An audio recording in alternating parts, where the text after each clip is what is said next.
is a tough football league. The Saints they're competing for a division title right now.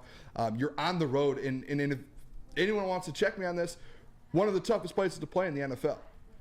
In my opinion, the Superdome is one of the toughest places to play in the NFL. So the fact that, well, yes, you did something that probably one or two NFL teams did all year, and you scored 21 points in 7 minutes, but it was going to end up being a game no matter what, because you're on the road in the National Football League. You're at the Superdome, one of the hardest places to play in the NFL, and you're going up against 3 different quarterbacks as well. So, like, it was a lot of different things. And we already knew what this Saints defense was going to be, brother. Yeah. No, I think I'm going to let Jalen give his perspective, because I think it's similar to a lot of people. And it's like half and half around Lions Nation right now. Yeah, I'd rather just hear it from your mouth, Jalen.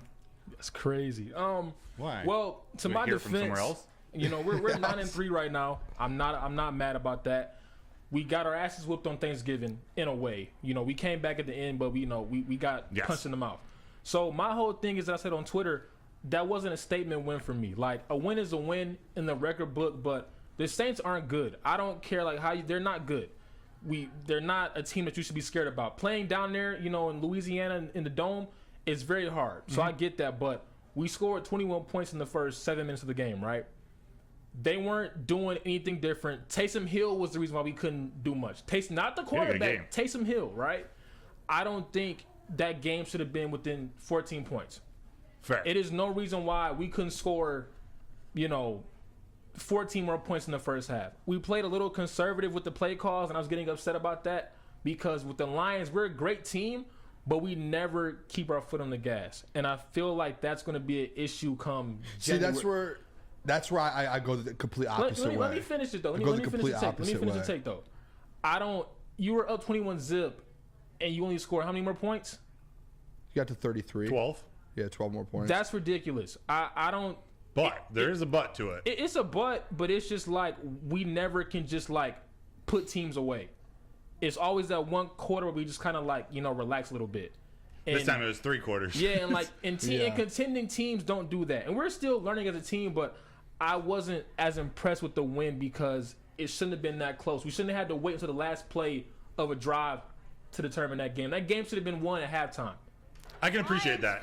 I do think the looking on the other side of things, the Lions didn't play as good as they did those first 7 minutes, which were incredible. But throughout the entire game, even when the Saints were challenging them, they never let the Saints get a lead. They never let them come all the way back and take the lead, where then they're now playing from behind. Yes, it was ugly. There are a lot of things that they need to improve on, they need to clean up on. But the fact that any time that the Saints really cut it close, they managed to pull away a little bit more, whether it was that field goal or that touchdown. And then when they needed to, they made a play at the end and won the game. And you got to think, too, if Brian Branch doesn't tip that ball, that pass from Jameis Winston that was tipped by Brian Branch, headed right in the hands of Jerry Jacobs, landed in the hands of Chris Olave, hypothetically, if Jerry Jacobs gets that and either takes it back to the house, which may have been tough from the 5-yard line, or they just drive down and get another touchdown, this game is closer to a 14-point win. So this is where I'm kind of I'm half and half here with Jalen on this, to the point to where, yes, you're up 21-0, yeah, you should finish that game and you should go out there and win that game by double digits. Yes, I agree with that. And yes, I saw someone in the chat here. Who was it? Steve-O, baby. He said, Booter, you got to realize, man, with the defense, like the Detroit Lions, you aren't going to win any playoff games. Listen, and I understand on this side, because if you guys watched the show the last 2 weeks, I have been very passionate about this defense being very, very inconsistent and kind of not going at AG, but saying, hey, at some point you got to make sure this defense gets consistent or you're going to lose in the playoffs. And that's been a thing. And I've been the Booner Path guy saying, hey, this is a team that can go compete for a Super Bowl. And this defense the last 2 weeks, to me, has showed me that takes it away right now. Now, that's where I'm with Jalen, to where it's this defense, you can't give up, 28 points in the last 3 quarters. Correct. You can't, your offense, you can't only have 12 points in the last 3 quarters. But at the end of the day, and I think this is too, Jalen, to your point as well, I think you kind of agree with the point to where this Detroit Lions team, they did go on a stretch at one point this year where they won 4 straight games by 14-plus points. That is something in the NFL that's extremely hard to do. And it's hard to go out there. And this is I've been saying this to some people who have been talking about the Lions not finishing this game strong. It's if you guys want to look at me in my eyes and tell me that this is last year's Vikings team, you're dead wrong. This is not last year's Vikings team that won 11 one-possession games. Because the Lions have won 9 football games, and only 4 out of those 9 have been one possession. They've won 5 of their games by more than one possession this year. So take that whole thing out of there. All those people on Twitter and all these people who are like, oh, this Detroit Lions, this is the Vikings of last year. Wrong. It's completely wrong. This team has won 5 football games by 2 possessions. They have dominated some teams, and most of the time it's the teams you're supposed to dominate.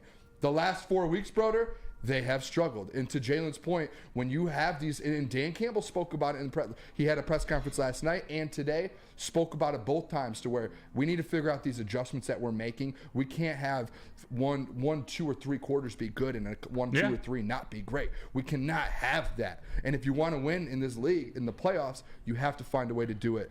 And I think that's what it comes down to. Like this full game here was, we have not seen this Detroit Lions team put a full, and we've talked about it every week, I feel like, is we have not seen this team put, 1, all 3 phases of the game together, and then 2, haven't seen them put a full game together. Yeah, it's and they're 9-3. 4 quarters. They're 9-3. And Jalen too. That's to where I think we can find common ground on this.